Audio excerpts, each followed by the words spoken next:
Au cœur de l'Union européenne, quelque chose est en train de se fissurer.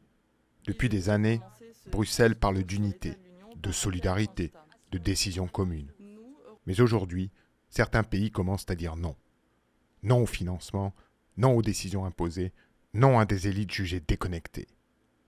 En République tchèque, un nouveau Premier ministre refuse de financer la guerre en Ukraine. En Bulgarie, la rue fait tomber un gouvernement. Deux pays, deux événements récents. Et un même signal. La contestation monte à l'intérieur même de l'Union européenne.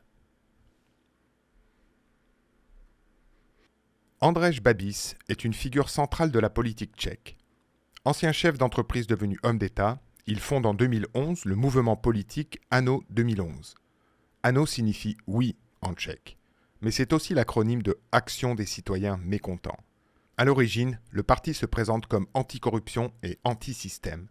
Avec le temps, il adopte une ligne populiste et de plus en plus critique envers l'Union européenne.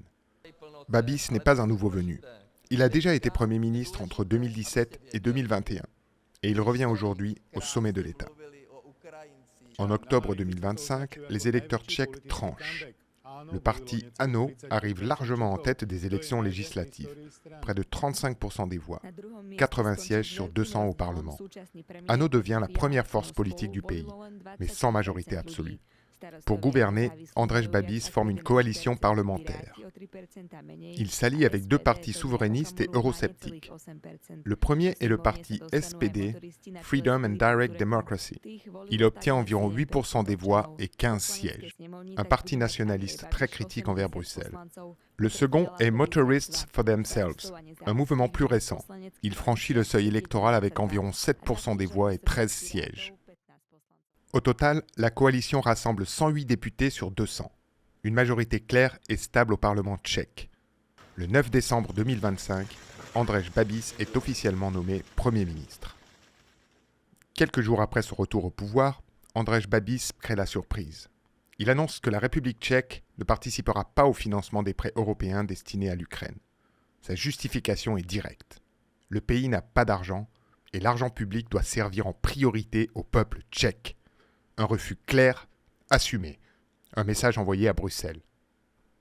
Cette décision s'inscrit dans un contexte économique tendu. Inflation persistante, prix de l'énergie élevé, pouvoir d'achat sous pression. Dans plusieurs pays européens, l'effort financier demandé par Bruxelles devient politiquement difficile à défendre. Pour Babis, la priorité est nationale, avant la solidarité européenne. Pendant ce temps en Bulgarie, la colère explose dans la rue. Des dizaines de milliers de citoyens manifestent contre la corruption, contre les élites politiques, contre un pouvoir jugé déconnecté. Après plusieurs semaines de mobilisation, le gouvernement finit par démissionner. Un événement rare et lourd de sens. Cette crise éclate à un moment clé. La Bulgarie s'apprête à rejoindre la zone euro. Pour une partie de la population, cette perspective cristallise les peurs. Hausse des prix, méfiance envers une classe politique jugée corrompue. Le problème n'est pas seulement la monnaie, c'est la confiance. République tchèque, Bulgarie, deux pays, deux contextes différents, mais une même dynamique. La contestation des décisions perçues comme imposées, la montée des priorités nationales et une fracture de plus en plus visible au sein de l'Union européenne. L'Union européenne a été pensée comme un projet irréversible. Mais aujourd'hui, ce projet est contesté de l'intérieur. Sommes-nous face au début d'une fracture durable de l'Union européenne ou une crise passagère avant une transformation profonde? Dites-moi ce que vous en pensez en commentaire et merci d'avoir regardé la vidéo.